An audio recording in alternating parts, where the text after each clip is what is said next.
Good afternoon, fans. This is your girl from Mel'S Mat Chat, and this is episode 343 of the podcast. How is everybody doing today? I hope everybody's having a great Friday. I'm having a great Friday. My man is here. I'm going to be actually relaxing this weekend after I go see my son. But so wrestling this weekend, thank Christ. Oh, my own. But gonna go see my son tomorrow at really early in the morning, and then I come home and I got the rest of the weekend to do as I please. Hopefully everybody is going to do the same, like have an enjoyable weekend. I brought my coffee game up. I put caramel in it. Oh my god, it is so good. But I'm hoping that everybody is going to have a great weekend. I'm going to have a great weekend. And we are on the low right now because last weekend was crazy with all the wrestling content with Double or Nothing and the King and Queen of the Ring tournament, which you can get my reviews on the channel right now. And also, you can also please like, share, and subscribe. Turn on the bell for all notifications. So when I go live, upload a video, or do a short, you will all know about it. Please also follow me on Instagram, Facebook, Threads, X, TikTok, and Cameo, Mel'S Mat Chat. Also, you can find me real Mel'S Mat Chat on Snapchat. And I have also launched, and I got approved this week, I am on OnlyFans. So you can get all that and everything like that. You can, if you follow me on X, there is through my feed. You can get it, and you can go and get the link. If you want the link, you can come and sort me out. You can get it, and you can follow me on OnlyFans. And to make the announcement, by July 1st, I will be closing it to being from free. You will have to pay for any content that's on there. So I'll have to put up the paywall, unfortunately, but I got to make that money. YouTube is being pains in the asses. I can't get certified and whatever, but I've found a loophole on that. Also on my X, pinned to the top of my profile, you can scan my QR code for my PayPal. You could donate, but be respectful for what you want me to say, shout anybody out, yada, yada, yada. So go and check that also out. I'm making the executive decision because of what the fuck happened on NXT this week, which blows my mind. I will be covering NXT Battleground, which means that Sunday morning I will be giving you the go home show, and I'll give you my picks and give you anything that has started to lead up to it, any notes and everything and whatnot. You're going to get my feelings about the whole situation, but I will be doing NXT Battleground. So and of course I'll be doing Clash of the Castle and Forbidden Door. The Forbidden Door, the deal. I'm going to be going live that Monday with the review because I'm most likely going to be going to Double or Nothing because it is in legitimately my backyard. Because if I'm pointing this way, the UBS Arena is in Elmont. So I'm in Williston Park, and the way my house is, it's that way. The Nest Coliseum is in my front yard. So, I might be going. So, I'll be there, and, if I'll take little vlogs, and I'll quickly upload them to the channel while I'm there. I'll be bringing my battery packs and everything like that. So I got you covered. So, this is not going to be that long. It's not going to be that long at all. It's basically, I'm going to give you Monday Night Raw and Dynamite, because everything was the go home shows were on the preview and prediction. So it's on the channel if you want to. It's like very in the very beginning, and then you're going to get the picks and everything. So you could actually, not even bother with that. But if you want to check out my picks and see how much and I got right, by all means, it's your choice, But anyway, doing Raw and Dynamite, get you in, get you out, and everything. And if this whole thing with the NXT situation with TNA, It's great for me. I'll be doing more and more streaming, and I may do Thursday. I may do like an NXT TNA Thursday and just focus it on that, depending on how good my schedule is on Thursdays. So you're going to be seeing maybe me a lot more in 2024. So I'm amongst the other fucking 20 million pay-per-views that we're going to get from AEW and WWE, you know. I'm not going to really go into the whole situation with the media rights deal. You know, Tony Khan, he is either BSing us or he's really fucking goddamn delusional that he's going to get whatever the fuck he wants for the TV deal and the media rights situation. I expressed this earlier this week. Fucking Time Warner Brothers Discovery is $44 billion in debt. He's not going to get what he wants. He honestly thinks he deserves fucking WWE media rights deal. It's not happening. It's not happening. It's only 5 years. Oh, he's got to get called trust. He's got to build equity. He hasn't built equity. And as of late, he hasn't built equity. All right? He's got to build equity. And that's it.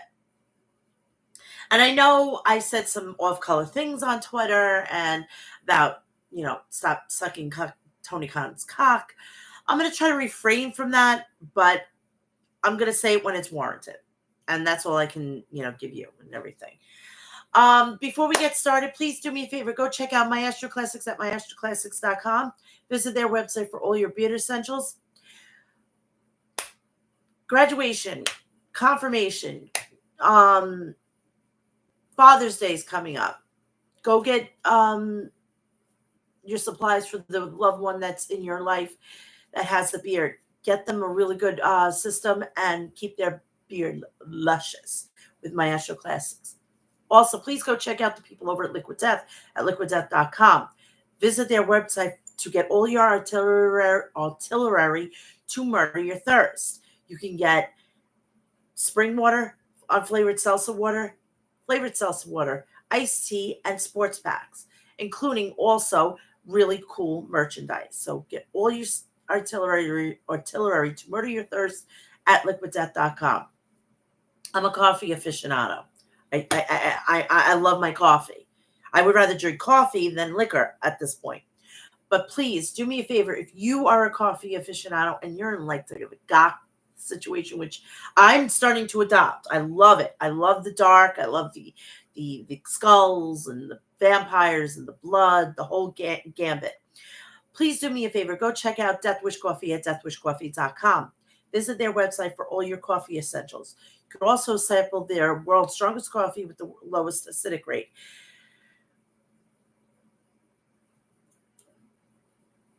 Also, they have great flavors. And, you know, if you are really into pumpkin, they have a trio that's going to be chef's kiss. So go check that out. deathwishcoffee.com. House of Glory, if you haven't heard of it and you're hearing it now, please go check them out at hogwrestling.net. They have 2 events coming up. One in June on Puerto Rican Day weekend. That is next weekend. Oh my God, that's crazy. Mike Santana is throwing a Puerto Rican Day parade weekend, and he's going to have some of his close friends in the business, which are Notorious Homicide 187, baby. It's going to be in the house. Also, WWE Hall of Famer Carlos Colon will be there. Also, his sons, Primo and Epico Colon. Amazing Red's going to be coming home to House of Glory. It was just announced yesterday. Mercedes Martinez from Ring of Honor will be taking on Tasha Steelz from TNA. So if you want to get your tickets, if you're going to be in the city for the Puerto Rican Day Parade, go finish it off at House of Glory and go get your tickets. If you can't be there, download the Thriller app, which is the former Fight app, and go and watch it. It's great. I have to still watch the two events that were from last week, and it was amazing cards. So go and check that out. Go follow them all on their social media platforms as well. Also, on Friday, July 26th, high intensity. Guess who's going to be in the house? Who's going to make it his house? AEW World Heavyweight Champion Swerve Strickland is going to make House of Glory Swerve's house. So what are you waiting for? Go get your tickets at hogwrestling.net, and then you can watch it. If you can't do that, you can watch it on Fight. Hey, Mr. Zacky Boy T is greater than coffee. No, coffee's better. Coffee's better. Just some real girl. What the fuck is on your neck? Okay. It's called a hickey. I got two of them. My man gave them to me last night. All right. See, so you can prove that I'm touching grass and wrestling is not just my only thing. So I had a good time last night. I had a good time about an hour ago. Right out of the shower. Nice, good. You know. Thank you, just some girl. Love you.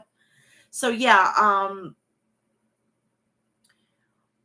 if you're gonna want to get seriously, House of Glory is doing some great things, and I support them 100%. And I'm hoping to one day, if my life would like slow down just a tad bit, I could get to an event and enjoy House of Glory.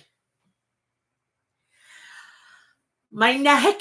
Oh, come on, people. You don't know what a hickey is?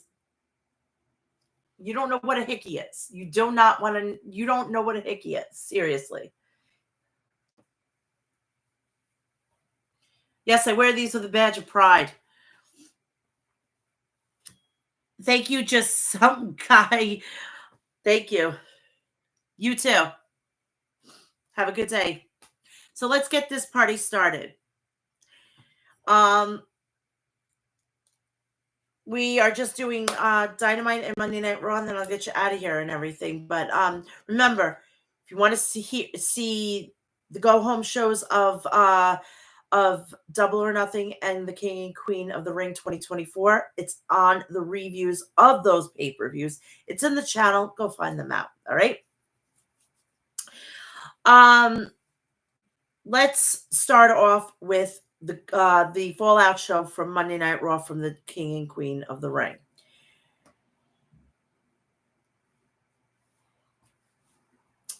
It was a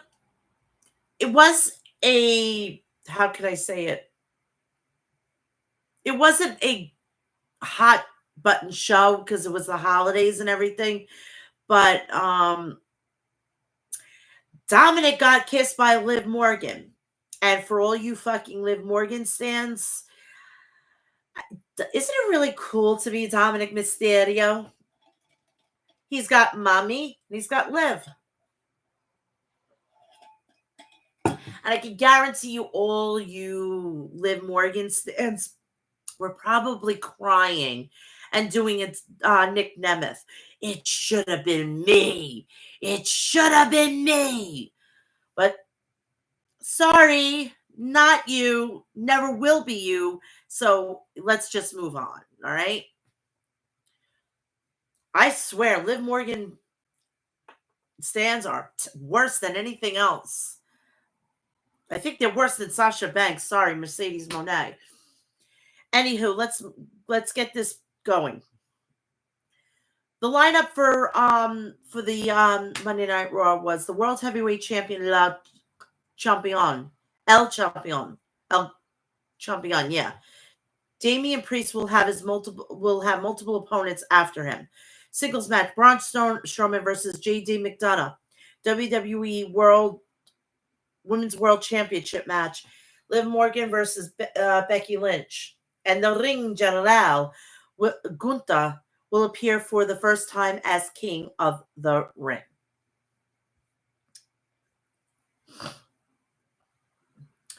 The show opens up with a recap of this past weekend's WWE King and Queen of the Ring PLE. WWE Women's World Champion Liv Morgan, and Becky Lynch were shown arriving to the arena. Ludwig Kaiser is inside the ring to introduce the new king of the ring, the Ring General, Gunther, and Gunther makes his way down to the ring to address the WWE Universe. As Michael Cole and Pat McAfee welcome us as the fans chant the Viper, Randy Orton. And this was intentional, all right? Because this is a way now to get fucking Randy Orton a title shot at SummerSlam. So everybody's going to get their fucking goddamn they're going to get their cake and eat it too. So let's just enjoy it. We already have 3 matches for SummerSlam. We have Nia Jax versus Bayley. And then we have Gunther versus Damian Priest. Or it could be monks of other people. But right now, yes. And then we're going to have Cody Rhodes versus Randy Orton. Well, where in the fucking blue hell are you going to tell me that that's not going to be a good 3 matches already? Seriously. The fucking goddamn build is going to be amazing. Totally amazing.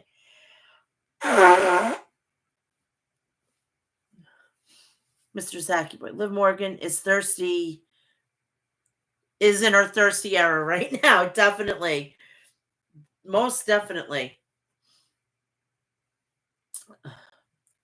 So Gunther, it's actually pronounced because I actually heard Triple H say Gunther. It's like Gunther. It's not Gunther. It's Gunther. Okay, I'll start saying it Gunther then. Starts off by saying he defeated Randy Orton on Saturday to become the rightful king of the ring. Gunther says in the process he also earned the right to challenge for the World Heavyweight Championship at SummerSlam. Gunther then addresses Damian Priest and applauds him for stepping up in the Judgment Day to take on the responsibilities in Rhea Ripley's absence. So we are now stating that Rhea Ripley was the leader of Judgment Day. I love it. Thank you. Gunther says he stepped up himself to become the longest reigning Intercontinental Champion, and much like he did with that title, he raised the lacking King of the Ring tournament to new heights, never seen before. Gunther then says Priest took a shortcut to become World Heavyweight Champion by cashing in his Money in the Bank briefcase, but he's earned that. See, this is what I don't understand with the Money in the Bank. You could say that you did a heist or whatever. You wrestled in that match to get that briefcase, and the stipulation is that you could cash in it whenever you want throughout the year. So it's not like he took a shortcut. He earned that right to pick his spot. It's called Mr. Opportunity or Miss Opportunity. You know what I mean? I hate that. That devalues the briefcase all times too. So the Judgment Day music then hits, and WWE World Heavyweight Champion Damian Priest, Finn Balor, JD McDonough make their way down to the ring. Priest says Gunther is the king of the ring and he has the crown to prove it. Priest then says Gunther proved nothing because he didn't beat Randy Orton clean, and if he wants to take credit for something, he should take credit for costing Orton a shot at the undisputed WWE Championship. Priest then says he cashed in his briefcase like many before him, then asks Gunther if he knows how business works around here. WWE works, and offers to teach him. Gunther then says he focuses on facts, and facts is that he is the king of the ring. Gunther then says he will challenge Priest at SummerSlam should he still be the title holder, and he is waiting for someone to teach him something in the ring. Gunther then says while he can't teach business, he could teach professional wrestling. Gunther then says Priest can either give him a speech on business now while he's king of the ring or after he becomes World Heavyweight Champion.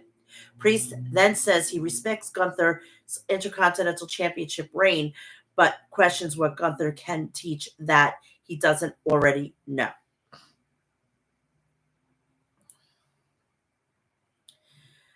So then Drew McIntyre makes his way down to the ring. McIntyre stares down Priest and Gunther, then grabs the microphone in response to the fans chanted CM Punk by saying the highlight of Punk's return has been him. McIntyre then introduces himself to Priest and Gunther as the number one contender for the World Heavyweight Championship and the new World Heavyweight Champion. Gunther then exits the ring before Priest tells McIntyre he's not overlooking him. McIntyre then says he just wants Priest to be aware of what's going to happen to him at Clash of the Castle. McIntyre then says Judgment Day has been messing up time and time again in Ripley's absence, then offers to help Priest. McIntyre then says there have been several talents from the United Kingdom who never won a world championship, and he was the first to do so. McIntyre says at Clash at the Castle in his home country of Scotland, and he gives a geographic lesson of the UK. McIntyre says the people of Scotland are the most passionate people in the world. When he tells Priest that he's walking into a war zone, McIntyre then says the fans will break Priest mentally and he'll break him physically. Priest then asks McIntyre if his game plan is to really get underneath his skin and being booed doesn't bother him. Priest then says he has made a living of proving people wrong. Then says McIntyre if his wife will be at Clash of the Castle. McIntyre then warns Priest about using his wife's name, and Priest says that he could care less if she'll be there. Priest then says he'll wanted to see if he can get under McIntyre's skin, and clearly did. Braun Strowman comes out, makes his way down to the ring. For the first match of the night, McIntyre leaves the ring. McIntyre then stares down Priest before Priest leaves the ring, and McDonough enters the ring. So it's the first match, which will be Braun Strowman versus JD McDonough.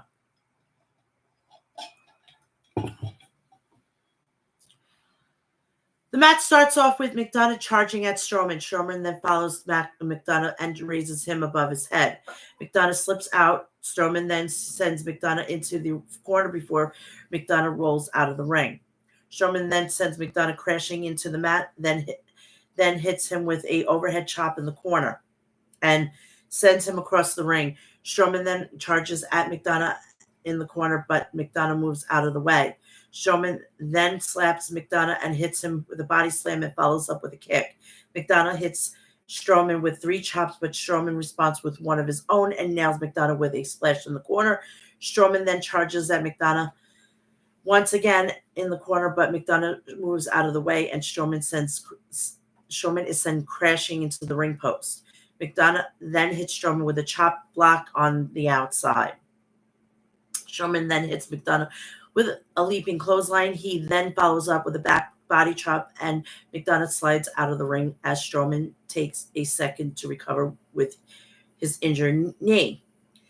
Strowman then hits a running shoulder tackle on McDonough on the outside and gets him back in the ring.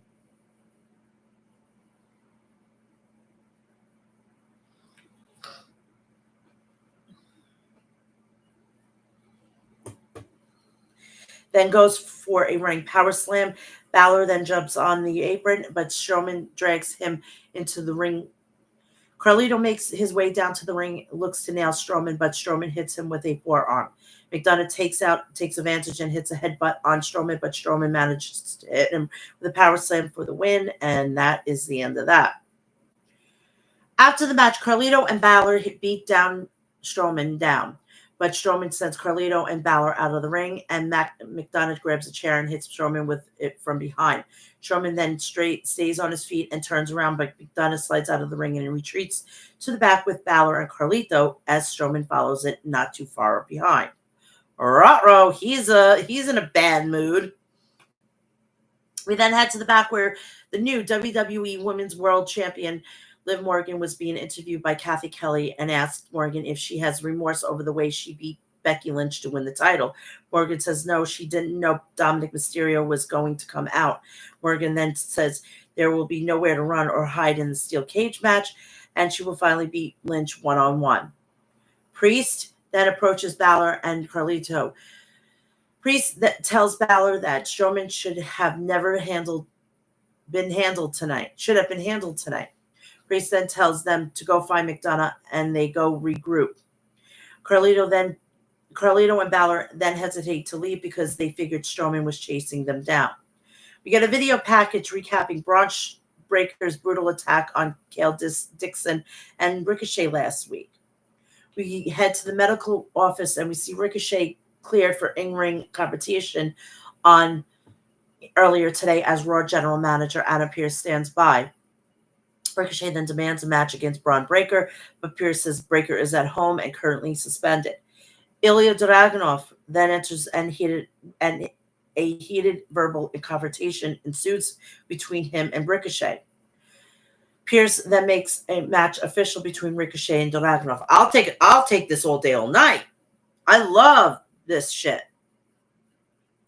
Ricochet's contract is coming up. There's a lot of contracts coming up, and I don't understand how this was negligent. These should have already been taken care of. But a lot of people have gotten fired. I guarantee the person who was handling all the contracts was a old man guy. The old man, and he or she was loyal to him, and now no longer works for the company. Good job. Good job.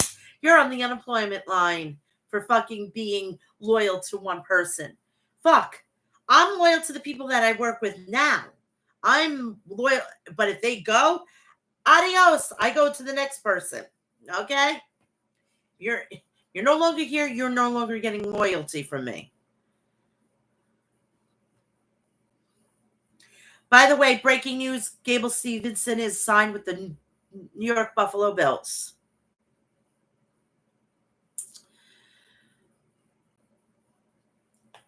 In fact, we get to this match next. So, Dragunov versus Ricochet. The match starts off with Ricochet hitting a drop kick on Dragunov. Dragunov then responds with a few drop kicks, few chops on Ricochet, and then looks to send him crashing to the mat. Ricochet then lands on his feet, but Dragunov hits him with a couple of German suplexes and follows it up with an elbows. Dragunov then hits a third German suplex on Ricochet and then sends Ricochet crashing into the mat ribs first. Dragunov then hits Ricochet with a running knee that sends Ricochet crashing to the outside. Ricochet then hits an uppercut on Dragunov. Dragunov then responds with an enziguri and a German suplex, then follows it up with a Constantine special. Ricochet then hits a tope suicida on Dragunov on the outside, then looks to hit a second one. Dragunov then catches Ricochet and sends him crashing into the ring apron face first. Dragunov then looks to powerbomb Ricochet, but Ricochet lands on the apron and jumps off the middle turnbuckle to land on Dragunov. Ricochet then sends Dragunov back into the ring, climbing to the top. Ricochet then looks to hit a 450 splash on Dragunov, but Dragunov moves out of the way and nails Ricochet. Dragunov then hits a second Constantine special on Ricochet and gets kicked by Ricochet. Then follows it up with a right hand and then power bombs. Then right hand and a power bomb. Dragunov then climbs to the top and looks to hit a H-bomb, but Ricochet hits Dragunov with a super kick and a recoil. Ricochet goes for a pin, but Dragunov kicks out. Ricochet then climbs to the top, but Dragunov trips him and joins him up there. Ricochet then hits a series of headbutts on Dragunov to send him crashing into the mat, then follows it up with a shooting star press. Braun Breaker then appears out of nowhere and spears Ricochet, causing a disqualification. And I like this. If you're going to be suspended, you should not be in your wrestling gear. That is one thing that I'm happy with when what's his face? Roman Reigns, he came in, you could still wear the bottoms. I mean, those are like cargo pants. You can wear cargo pants, but he came in sneakers and he came with a regular t-shirt. I love that shit. Because it brings the authenticity of the suspension.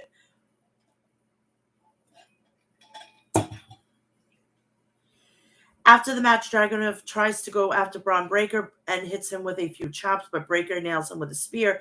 Raw general manager Adam Pearce and other officials then run down to the ring, and Pearce escorts Breakker to the back as he chews him out. Breakker then stares Pearce down and heads to the back. Uh-oh. This is going to go off two ways. Either he's going to go back to a SmackDown, and AJ Styles is going to come back, and he's going to go and be the new leader of Judgment Day after they kick Priest out. That's number one. Number two, there's going to be a match either at Clash of the Castle or possibly with SummerSlam with Adam Pearce. But I doubt it. That is a doubtful. That is just like ridiculous. They have the whole thing to get the War Dogs back together. It's not that fucking hard, honestly. Pearce and Breakker then continue to argue backstage as Kelly tries to provide us with an update. Breakker leaves and Kelly wants an interview Pearce, but he's approached by Kiana James. Pearce then tells James that he could speak in his office because he needs a drink. And not the fucking prime shit, the actual adult beverage. We then get a video of the WWE World Tag Team Champions, The Miz and R-Truth, getting ice cream from the ice cream truck. New Day then approaches them and then asks if they are doing a Memorial Day raffle. While Truth and Miz are conflicted and have conflicting answers, Karrion Kross approaches Xavier Woods and Kofi Kingston. A heated verbal confrontation ensues, leading to Woods to issue a challenge for a tag team match against the Authors of Pain next week. Interesting.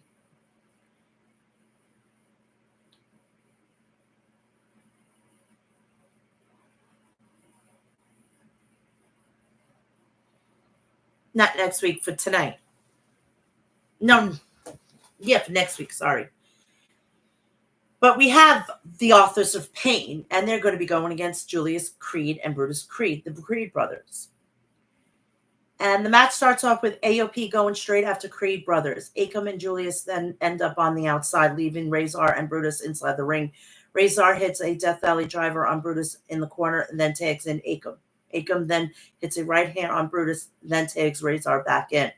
AOP and then double teams Brutus, and Razor wears down Brutus with a submission. Akam then tags back in and sends Brutus into the corner, but Brutus escapes and tags in Julius. Julius then hits a forearm on Akam off the top rope that follows up with a belly-to-belly throws on Akam and hits one on Razor. Julius then hits moonsault off the middle rope on Akam, then gets him in an electric chair position. Brutus then climbs to the top to set up for a Brutus ball. Scarlett then attacks Ivy Nile on the outside, capturing the attention of the Creed brothers in the opening the door for AOP to hit with them with What a Rush for the win. And that's a really cool thing that they named a move after that's my tag team. That's my greatest of all time, the LOD, the Road Warriors. I will always go to them. I will go to them, and if I'm gonna do they're more of a baby face, so I'm gonna do a baby face and a heel, and I'm gonna do the Arn and Ole Anderson.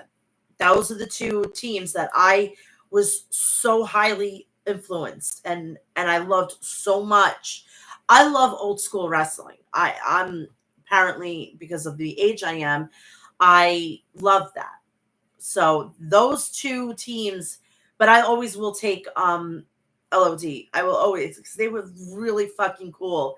I never got to see them personally in action, but seeing them at WrestleMania 8 when they came from WCW, NWA, whatever it is, was a treat.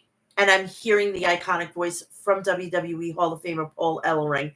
And it just, it makes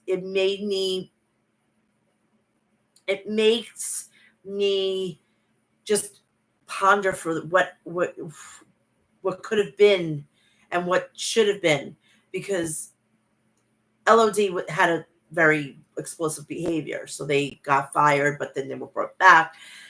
It is what it is, but just know that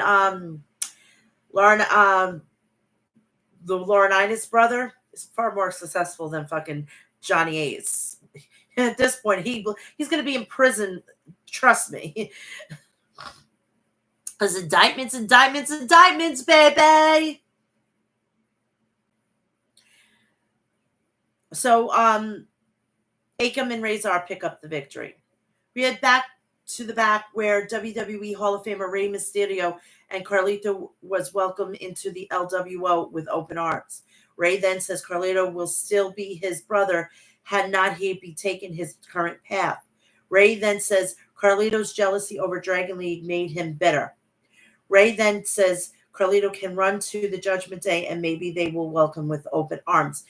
How are we going to make Dragon League make sense? He wasn't in the logo or the thumbnail of the LWO when they were drafted. So are we just going to ignore this? Maybe it was a hindsight. Maybe, I don't know. But let's just say Dragon League is much better off here than he is in AEW right now.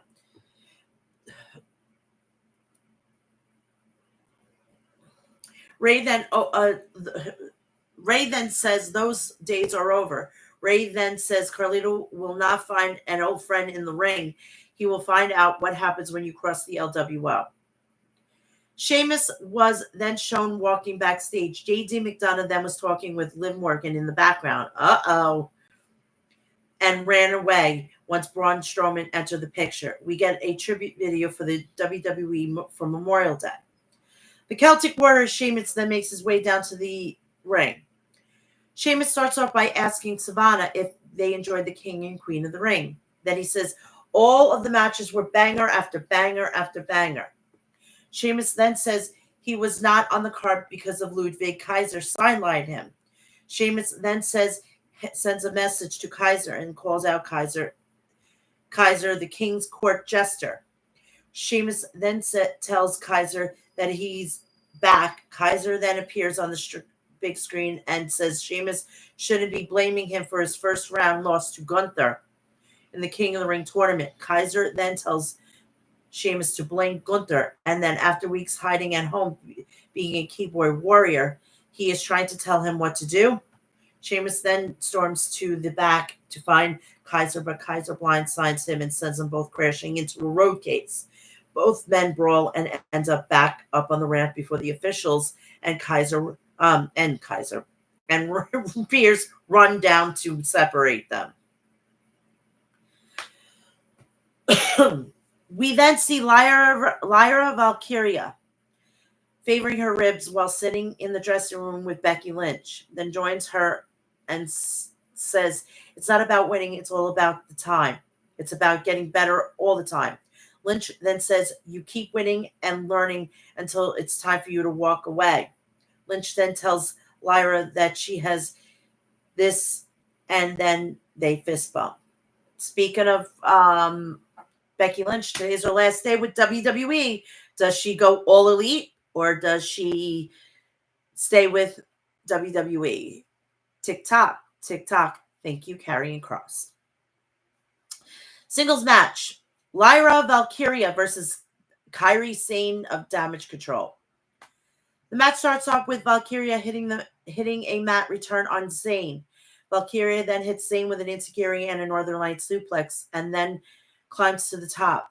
Zane then trips her and Valkyria lands on her injured ribs. Zane then hits a kick on Valkyria's ribs before she hits Valkyria with a back fist and follows up with a forearm and a double stomp to Valkyria's ribs.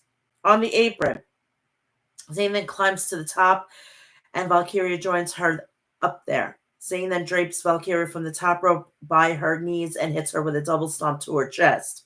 Zane then goes for a pin, but Valkyria kicks out. Zane then goes for an insane elbow, but Valkyria gets her boots up and pins Zane for the win. I'll accept that.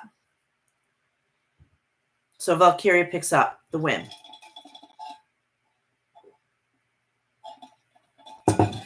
After the match, Dakota Kai looks to attack Valkyria, but Valkyria slides out of the ring before she can. We head to the back where we see Finn Balor and Carlito arrive in the Judgment Day's clubhouse as the WWE World Heavyweight Champion Damian Priest is already waiting inside. Priest kicks at Carlito before McDonough shows up. Priest then asks where Dominic Mysterio is. Then asks McDonough if he needs to deal with asks McDonough if he needs to deal with Braun Strowman and questions why McDonough was talking to Liv Morgan. McDonough then explains he was warning her that she won't be women's world champion for much longer, and Dominic shows up. Priest then asks for a minute alone with Dominic and tells him he messed up big time. Oh, I would have loved to been a fly on the wall in wherever Rhea was. She's probably saying, I'm going to fucking kill that Buddha. I'm going to kill that fucking asshole. Priest then asks Dominic if he talked to Rhea. Rhea Ripley says, Rhea Ripley, and he says she knows he was just trying to help. Priest then tells Dominic to fix things, and Dominic promises to. Uh-oh. Yeah. He should have just stayed the fuck out of it. Io Sky was then shown looking upset. Kairi Sane and Dakota Kai then enter the room, and Sky throws a tantrum and trashes their dressing room before storming out. These dressing rooms are getting better and better looking. Rey Mysterio, WWE Hall of Famer Rey Mysterio, versus Carlito. The match starts out with Carlito jumping out of the ring. Rey then follows as Carlito exchanges words with Zelina Vega and Dragon Lee. Rey then delivers some forearms on Carlito, and both men get back inside the ring. Carlito then sends Rey into the corner before hits him with a backbreaker. Rey then looks to hit a moonsault off the ropes, but Carlito catches him and drapes him from his knees off the top rope. Carlito then hits Rey with a drop kick, then charges at him. Rey then moves out of the way, and Carlito then sends him crashing into the ring post. Carlito nails Rey and hits him with a suplex. Carlito then goes for a pin, but Rey kicks out. Carlito then delivers some right-left hands on Rey, and both men teeter on ropes. Rey then hits a headbutt on Carlito, and that knocks Carlito off the ropes, and follows it up with a senton and a springboard moonsault. Carlito then sends Rey crashing into the mat. Carlito then gets Rey on his shoulders, but Rey escapes and sends Carlito crashing into the ring post shoulder first. Finn Balor then appears and sends Dragon Lee tumbling over the announce desk. Rey then hits Balor with the senton off the apron, and Carlito looks to take advantage. Carlito then goes for a backstabber, but Rey avoids it and hits him with a 619. Rey then follows up with a frog splash from the top rope for the win. So then after the match, Rey places Balor on the top of the announce desk. Dragon Lee climbs to the top rope, but Priest hits Rey from behind. Carlito prevents Lee from flying, and Priest hits him with a razor's edge. Rey then hits Priest with a drop kick, then knocks Balor off the apron. Rey then dials it up for a 619, but Priest escapes and then hits him with a South of Heaven. Priest then stares Balor and Carlito down on the outside. We then head to the back where Chad Gable was annoyed with Akira Tozawa because he didn't make the trip to Saturday's show. Gable says he could have used Tozawa's help, and he must have had a really good reason for not going. Tozawa then apologizes, but Gable says he wasn't mad, just disappointed. Strowman then shows up and looking for McDonough. Otis and Maxine Dupree then show up, and Gable refers to Dupree as Goldilocks and then her 3 brain cells. Gable then says he didn't want her at ringside tonight because it is not a fashion show. Gable then says he would be the Intercontinental Champion if not for Otis. Gable then says he was giving Otis a second chance out of the kindness of his heart to redeem himself against Bronson Reed. Gable then says he wanted to hear Otis say the words no matter what. We then get entrances for the next match, which is Bronson Reed versus Otis.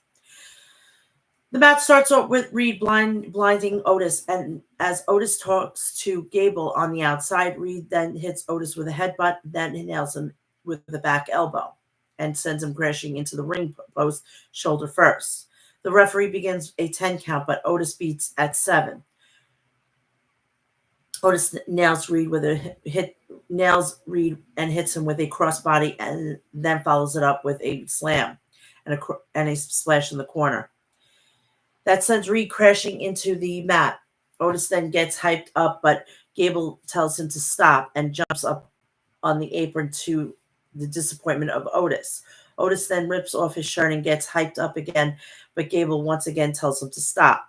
Otis then turns around into a kick from Reed. Reed then hits a senton on Otis and follows up with Tsunami for the win. So then after the match, Otis looks to leave, but Gable calls him back into the ring. Gable then calls for Maxine and Tozawa to join him in the ring.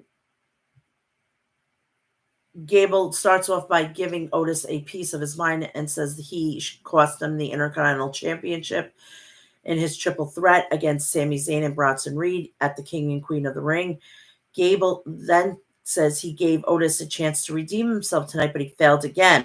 Gable then takes off his belt and attempts to learn a lesson and tells Otis to grab the rope. Gable then tells Maxine Dupree and Akira Tozawa, this is what happens when you bring shame to Alpha Academy. Then looks to lash Otis with the belt. Before he can, Dupree stops Gable. Gable then mocks Dupree and kicks her out of the ring, then asks Tozawa if he has a problem with it. WWE Intercontinental Champion Sami Zayn music hits, and he joins him in the ring. Zayn checks on Dupree as at the top of the ramp, then continues his way down with an angered face.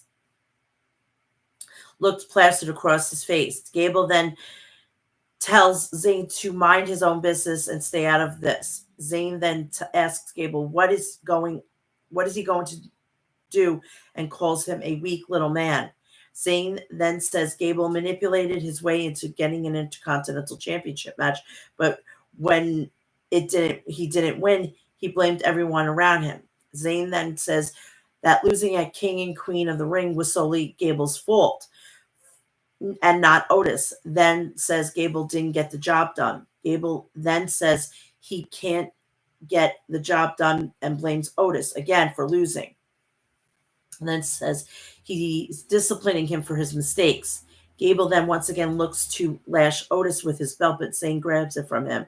Otis inserts himself between Gable and Zayn asks Otis what is he going to do. Zayn then tells Otis he needs to start listening to the fans rather than Gable. Gable then blasts Zayn, and the two begin brawling outside, then pulls Zayn off of Gable, and Zayn asks Otis what is he doing before trying to encourage him to leave Gable's side once again.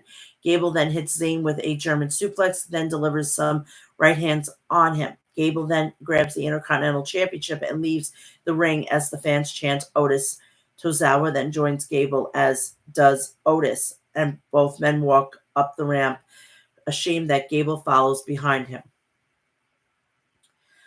We have a video package that aired on with Liv Morgan's Revenge Tour that ended up with footage of Morgan winning the WWE Women's Championship over Becky Lynch, thanks to Dominic Mysterio. Morgan was then shown warming up backstage, and a shot of Becky doing the same thing as well. The steel cage was lowered, and we are going to start getting ready for the main event, but we head to the back where Shayna Baszler and Zoe Starks were invited by Kathy Kelly and asked Baszler and Stark if they feel more confident knowing that they will face Jade Cargill and Bianca Belair. Baszler and Stark then express confidence, and then Stark says they have never met them and should invite them to Raw. Sonya Deville then shows up and says Baszler and Starks were only talking like they were champions. They were already starting to talk like champions. Deville then says they would need their help. Baszler then runs through her credentials and then tells Deville to walk away unless she wants to go to rehab again. Deville then says she respects Baszler's accomplishment, but she just doesn't think that the locker room does. Baszler and Starks then walks away and bumps into Alba Fire and Isla Dawn. Fire then recalls Baszler and Starks, claiming they have beaten every team while pointing out they never beaten Dawn and Deville. And Fire, sorry. They return and they say they have no respect. So we get the what's going on for next week, and then we're going to go into the main event, which is Becky Lynch versus Liv Morgan for the WWE Women's World Championship. The match starts off with Morgan jamming Lynch's face into the side of the cage. Both women then teeter on the top rope, and Morgan sends Lynch face bouncing off the side. Morgan then sends Lynch crashing into the mat and then drapes her by her knees and jams her to the boot and into Lynch's head to send it colliding with the side of the cage. Morgan then hits Lynch with 3 drop kicks that send Lynch crashing into another side of the cage. Then charges at her. Lynch moves out of the way and Morgan is sent crashing into the side of the cage. Lynch then delivers some kicks on Morgan and sends her head repeatedly crashing into the cage, then climbs over the top and hits her with a missile drop kick. Lynch then hits a drop kick on Morgan as she lays on the apron near one side of the cage, then nails her with a kick to her midsection and sets up for a leg drop. Morgan then sees Lynch coming and sending her crashing face first into the side of the cage. Morgan then climbs up the side of the cage. Lynch then joins Morgan up there and prevents her from escaping the cage. Then hits a suplex on Morgan off the top rope. Lynch then goes for a pin, but Morgan kicks out. Morgan then hits a code breaker on Lynch off the top rope and climbs up the cage again. Lynch then meets Morgan at the top, and both women exchange right hands. Lynch then sends Morgan headbutt bouncing off the top and sends Morgan crashing back to the mat. Morgan then pulls Lynch off the top and hits her with a power bomb. Morgan then looks to hit Lynch with an oblivion, but Lynch sees her coming and puts her in an arm submission. Morgan then sends Lynch crashing into the side of the cage to break the hold, then looks to climb back up the cage. Lynch then pulls Morgan down and hits her with a side Russian leg sweep and goes for a pin, but Lynch kicks out. Dominic Mysterio then makes his way down to the ring with a key in hand and opens the cage door, inviting Lynch to exit. Finn Balor and J.D. McDonough then join Dominic and get in his face about what is he doing. Lynch then prevents Morgan from leaving the cage as Strowman chases Balor and McDonough around the ring. Dominic then is sent crashing into the cage door by Strowman, and the door is accidentally sent crashing open crashing into Lynch's face. Morgan then manages to open the door and escape the cage for the win. So Dominic is in the doghouse not once but twice. I have such a bad headache, and I got to take medicine on fucking on air. Just give me a second.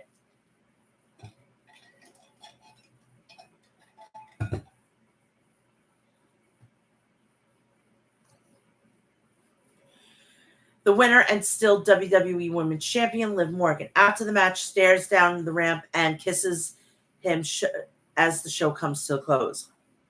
Now, Rhea, he is in definitely the fucking doghouse with Rhea. Uh-oh.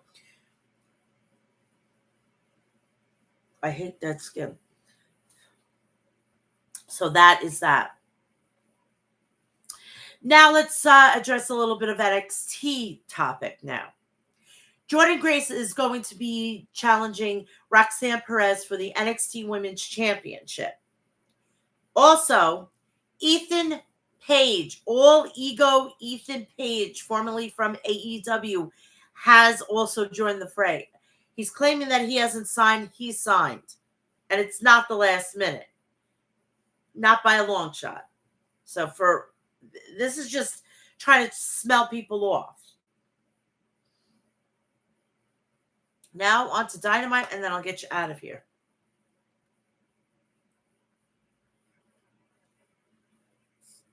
Uh-oh.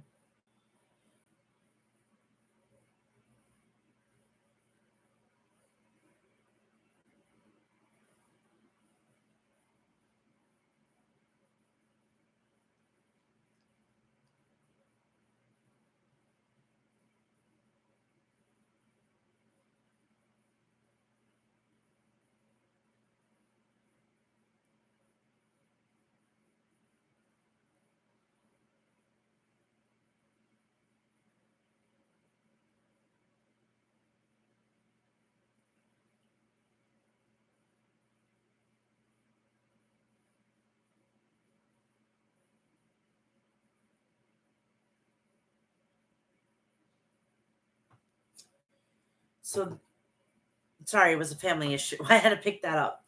And I'm also trying to also get. Jesus. I'm all over the place today. Give me a break here.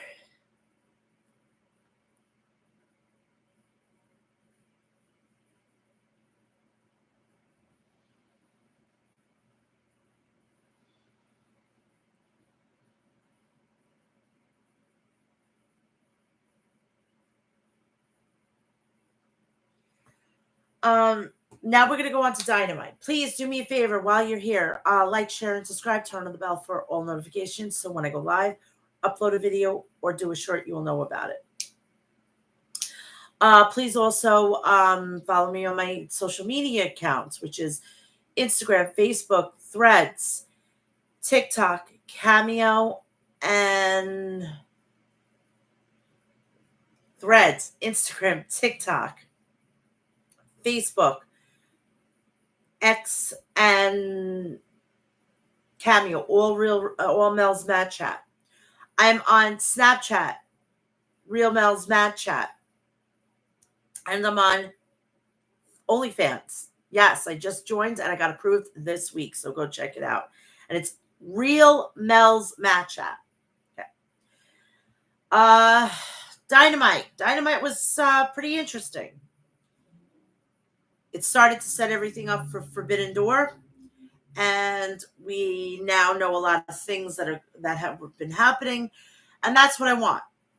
That's going to make things a lot more interesting for me to tune in, because what was happening about 2-3 months ago, horrible. And remember, people, we can't criticize AEW because then we're like almost like unalive people, you know. So the show kicked off, and they were in the Kia forums, from the fabulous Kia forum in LA. The show kicked off with CEO Mercedes Moné, the TBS champion celebration. Mercedes, please say hello to your CEO and your new TBS champion. Wasn't I worth the wait? No.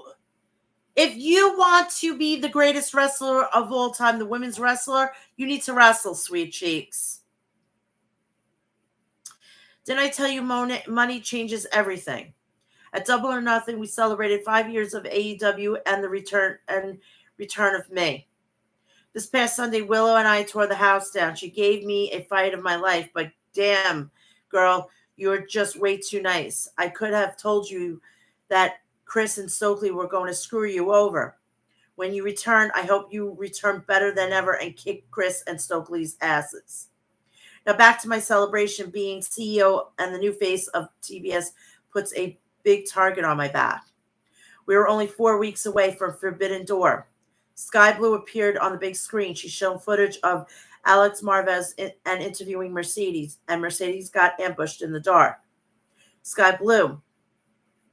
That was some of my best work, but I'm just getting started.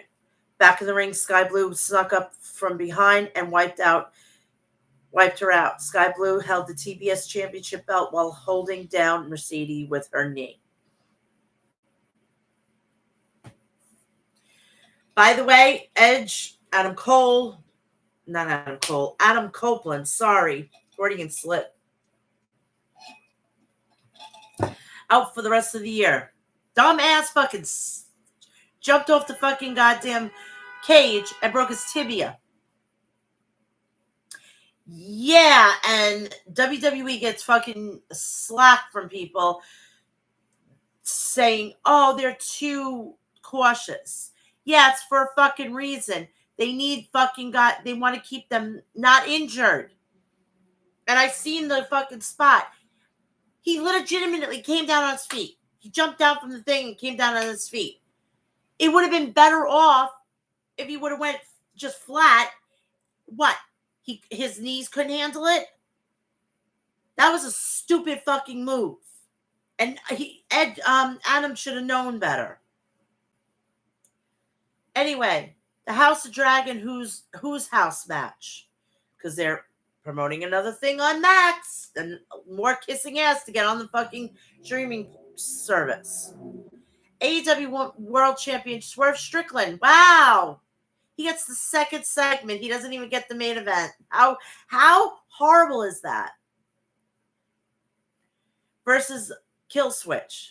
Killswitch shoved Swerve over the top rope and handed rope with a hand to the throat.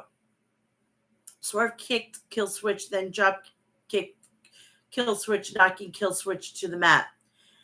Swerve nailed Killswitch with a draping neckbreaker from the edge of the ring to the arena floor, and I believe he was Killswitch in Lucha Underground. I think that is it. It's just hilarious that this whole thing comes full circle. If you know, you know. You don't. If you've never watched Lucha Underground, you will never know this whole like double like insider thing. Killswitch grabbed Swerve's arm and yanked Swerve off the ring apron into the steel ring steps.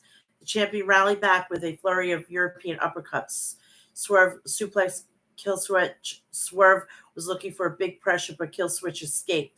Killswitch headbutted Swerve and then chokeslammed Swerve for a near fall.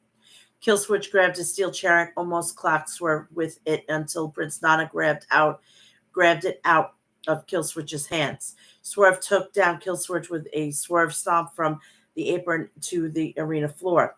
Swerve went for the house call, but Killswitch choked slammed Swerve and followed up with a standing moonsault. Swerve ducked the extinction lariat. Swerve rocked Killswitch with a house call. Swerve jumped on top of the turnbuckle and smashed Killswitch with a swerve stomp for a 2 count. Swerve served up a second house call and scored the pin victory over Killswitch. Prince Nana handed Swerve a pair of scissors. Swerve chopped off Killswitch's braid and took it as a trophy. 2 things I want to add to this. The fucking spot with the cutting, it was part of his mask. He didn't actually get his hair clipped. That's number 1. Number 2, and I would like to know how that's going to fucking play itself out. Number 2, I thought he was done with the patriarchy and the whole fucking goddamn motley crew of them. Wasn't that supposed to be a blow-off match at Double or Nothing? Why? Why? If you can answer that, you're smarter than I am. There was no reason for this match. Tony Schiavone had an announcement from Tony Khan. Per Tony Khan, Mercedes will have her first title defense tonight against Sky Blue. Well, no shit. Now she's got no excuses not to wrestle. Now she's going to be wrestling. She's going to be wrestling on TBS. I hope that you like wrestling on Collision. It was the debut of TV Time with the Learning Tree. Oh, fuck, for Christ's sakes. Chris Jericho's... This reminded me of fucking the highlight reel. I thought we were done with these fucking things. The only fucking talk show should have been was the thing with Dr. Brick Baker, DMD. Big Bill introduces Jericho and FTW champ walk down to the ring. Jericho, who wants more TV time, you know I do. I wanted to thank all of your branches who sat underneath the learning tree and made me a Redwood #1. I was able to retain my title at Double or Nothing. Shibata and Hook dumped me on my head, and boy does it still me on my head, and boy does it still smart. Heart, sorry. Many talk about wanting to sit under the learning tree, but very few walk the walk. Let's welcome to TV Time the bounty hunter Brian Keith. So we're having another fucking faction. So Jericho can only do this, be in factions, because he did it with the Jericho Appreciation Society, the Inner Circle. So we're having another version of this. What happened to those people? Jeff Hager, gone. Satana, gone. Let's stop with this. Jericho needs to go. Jericho does not belong on my TV. Give other people an opportunity. I would have rather seen a match between two guys than what we saw there. They may get the rub for a little while, but it's not going to last. And I hope Sammy Guevara gets the fuck out of AEW. So Brian Keith joins Big Bill and Jericho in the ring. Jericho. Now, Brian, I want to ask you. What made you want to get sucked into the Jericho vortex and become the disciple of the Jericho learning tree? Brian Keith. Chris, I noticed the lack of respect for you here in AEW. Honestly, I can't believe more people didn't jump at the opportunity because it's fucking repeat after repeat after repeat. Oh my Lord. We have, the Inner Circle. I mean, come on. Seriously. Jericho, the lesson here is if you want something, you go and grab it. And that's what you did. You're a bad man, Big Bill. I never say he is a bad apple. I'll even say he's a bad apple. Jericho, you're allowed to stay on the learning tree and in the Jericho vortex as long as you want, Brian. Hook stormed to the ring. Security separated Hook from the ring. Samoa Joe came out of nowhere and whispered in Hook's ear. Hook pointed at Jericho and left with Samoa Joe. What did Samoa Joe say to Hook? Wondered Excalibur. And I kid you not. All right. There is something about Samoa Joe that I find incredibly sexy. His voice and the way he fucking moves and the way he just exudes confidence. And I love that. I love that. My man is like that.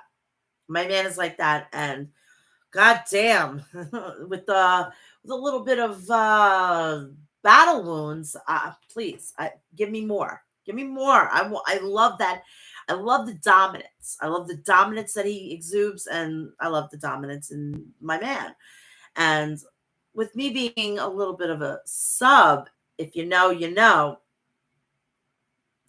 you know, you could see the smile on my face, honestly.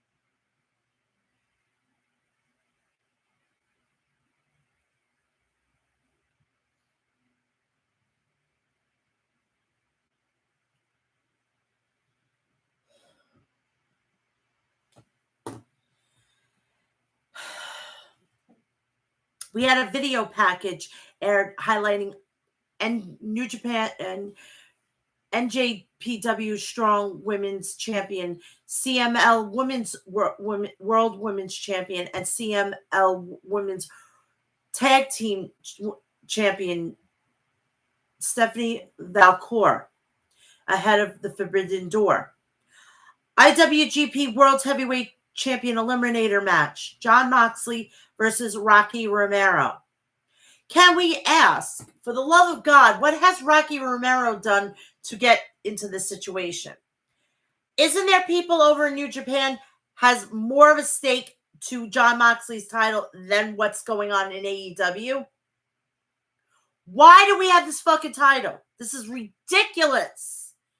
He is the only fucking one that gets to go to other fucking promotions, wins titles, and then brings them on the TV. I understand the whole situation. But for the love of God, I feel bad for the people who have been in those promotions and are trying to get a title shot, but they don't get it. I don't give a shit. That's got to stop. Honestly. That's honestly got to stop. If you have a title from another fucking promotion, you don't fucking goddamn. You can bring it all you want, showcase it, bring it to and whatnot. but you should not be having stakes on it. Go back to the promotion. That's where it should be fucking defended on it. Not on AEW, not in fucking goddamn anywhere else. It should be in New Japan. I don't give a shit anymore because it's not fair.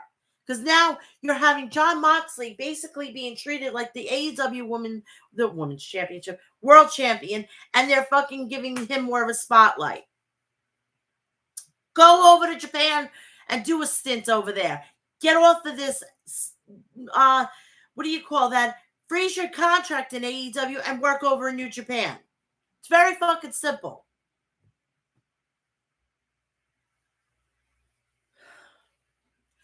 Rocky went right after Moxley's arm. Walloped Moxley with kicks. Moxley grabbed Rocky and pummeled him with hammer and anvil strikes and kicks to the spine.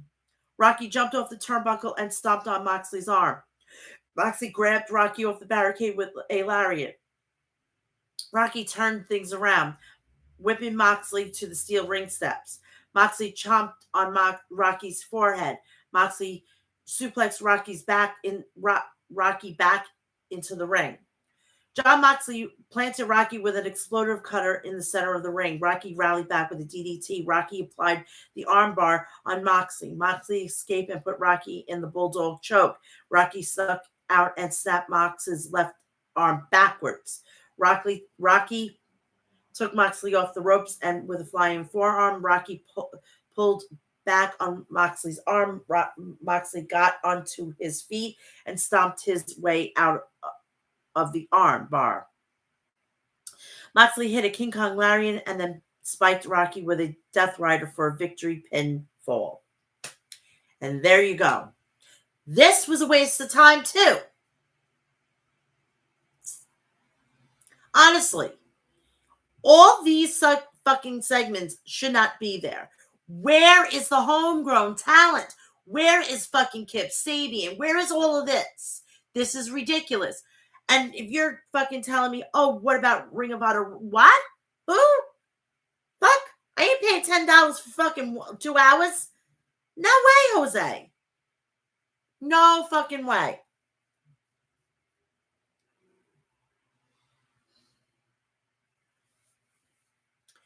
Don Callis came down to the ring to present contract to the newest potential family member of the Don Callis family.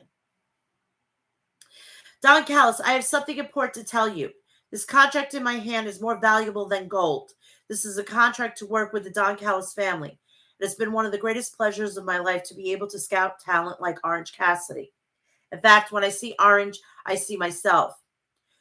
Freshly squeezed, Orange Cassidy came down to the ring, and I'm shocked that he wasn't in a match, honestly.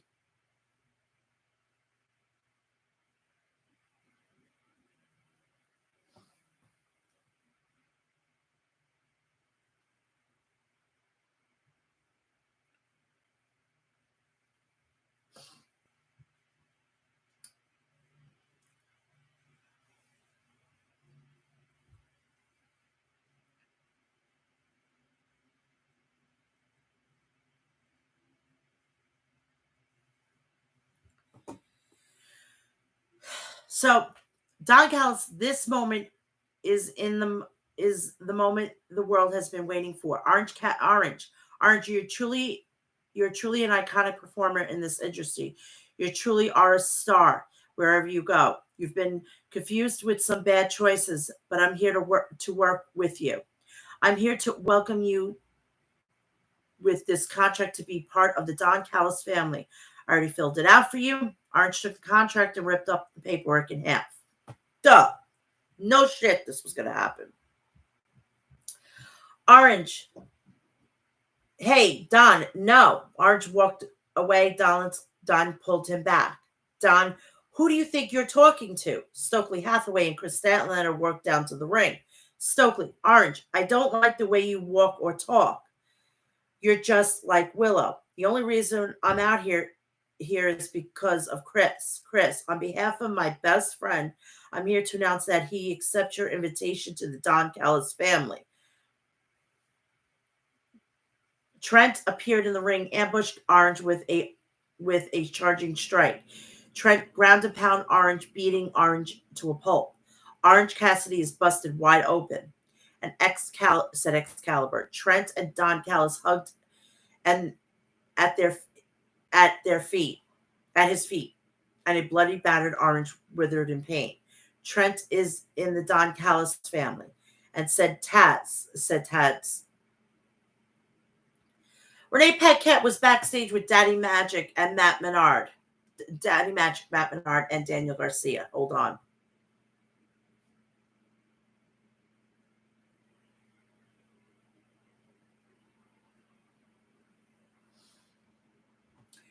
Renee Paquette was back. Garcia. This place is full of blood-hungry killers, and I love it. But I feel like I'm trudging through mud. Like, I feel like I might be time to take these muddy boots and walk across the red carpet. Will Ospreay, I'm going to climb up the rankings and take that title from you. I'm going to make you your bags lighter on those international flights, respectfully. This was a supreme waste of my fucking time. This could have been on Collision, and something could have been else put in this. But of course, it's Mercedes. She gets whatever the fuck she wants. She's Tony Khan's new fucking toy. But wait, if Becky Lynch ends up getting signed to AEW, Mercedes, you're no longer the new shiny toy. You'll be put up on the fucking goddamn mantle. Best believe that.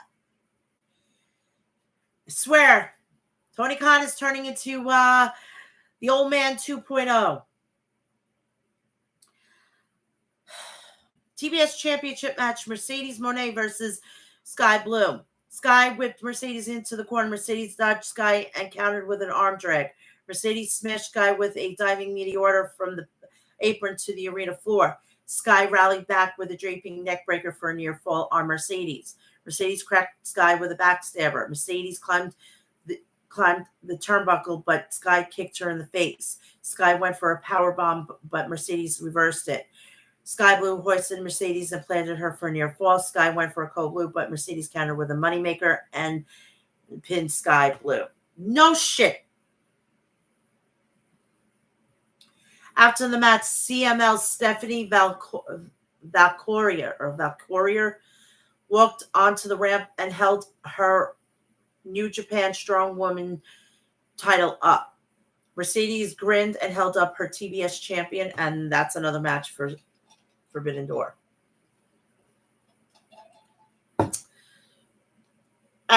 Renee Paquette was backstage standing outside AEW trainer's room.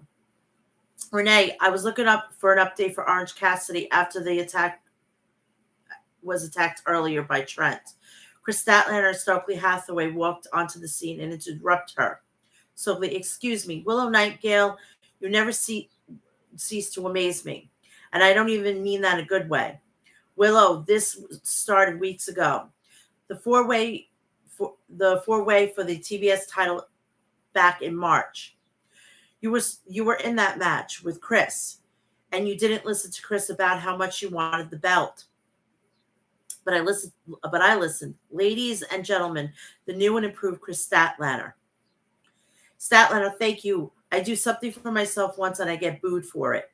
And this is why I had to make the change that I did.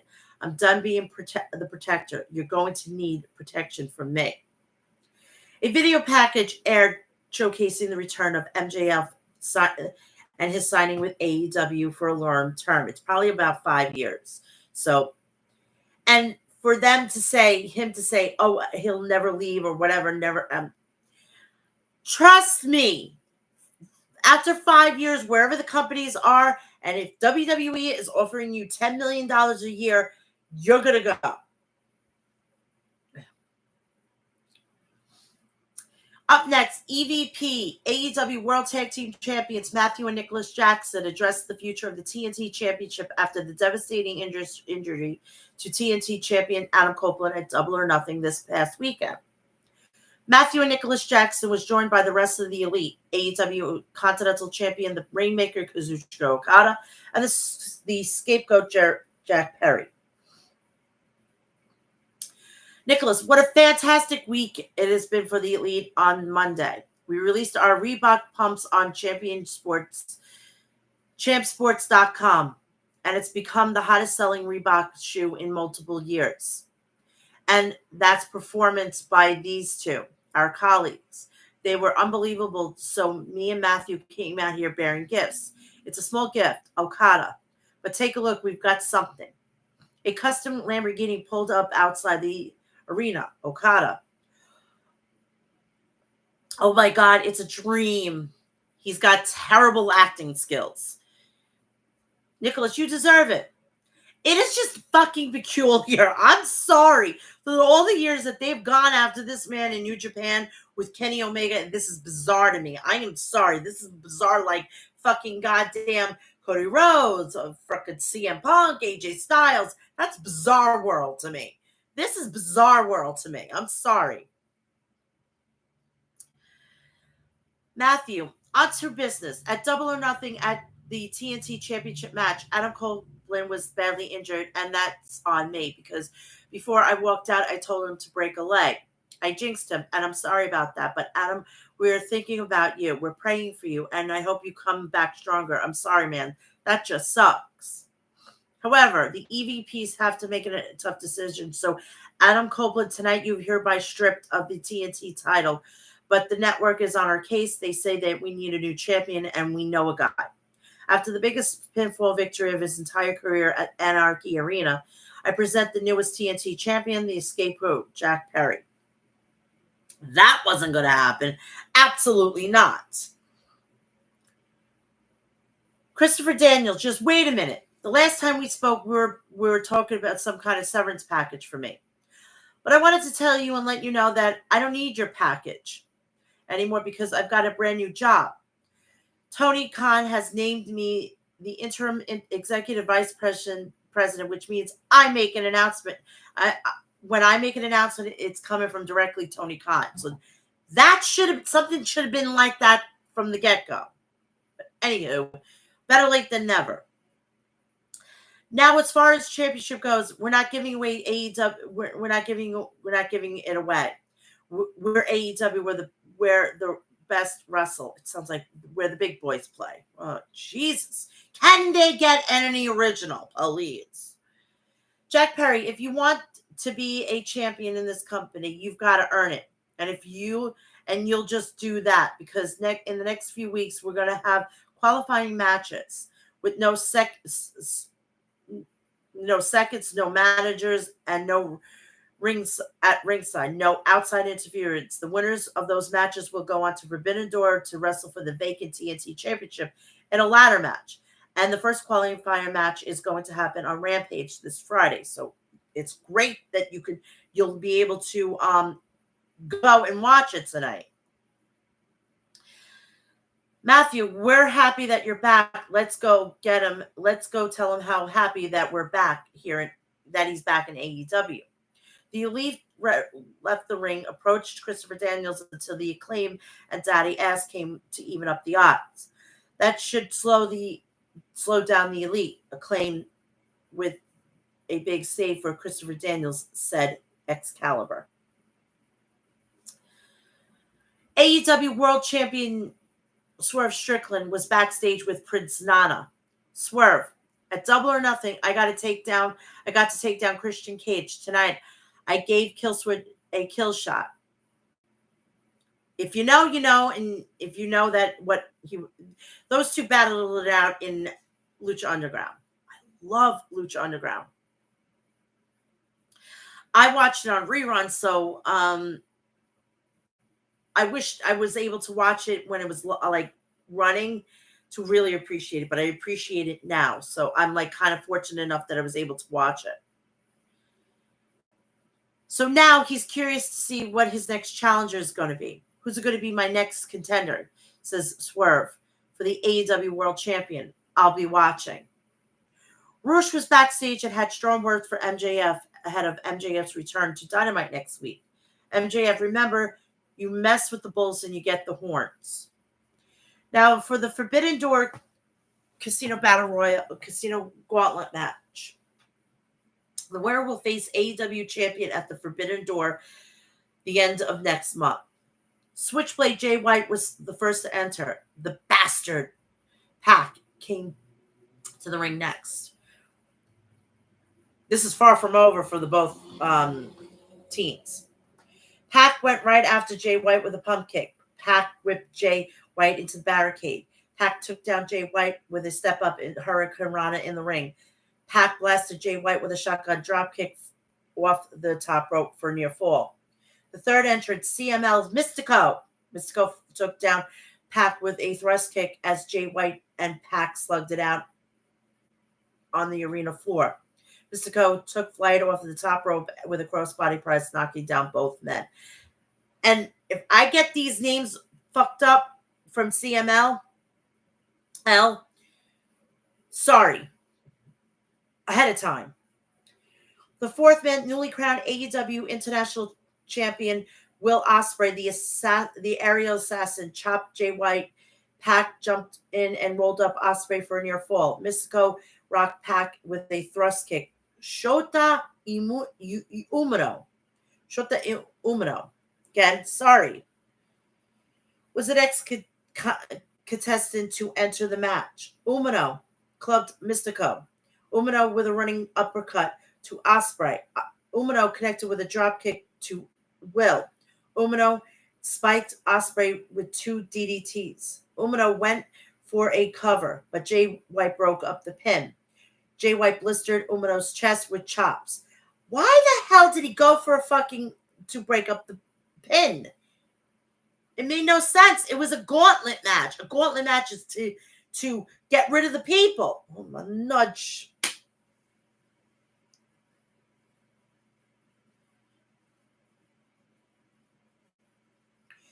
Out next, Claudio Castagnoli. Claudio booted Umino.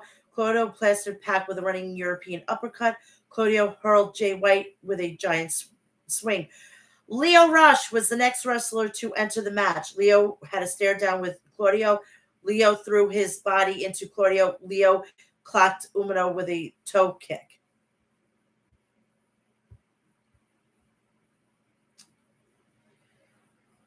Orange Cassidy staggered into the ring. Oh my God, why? You couldn't put like a fucking Daniel Garcia into this fucking match? Seriously. Orange Cassidy has got to be fucking goddamn Tony Khan's John Cena. Yes, I said it.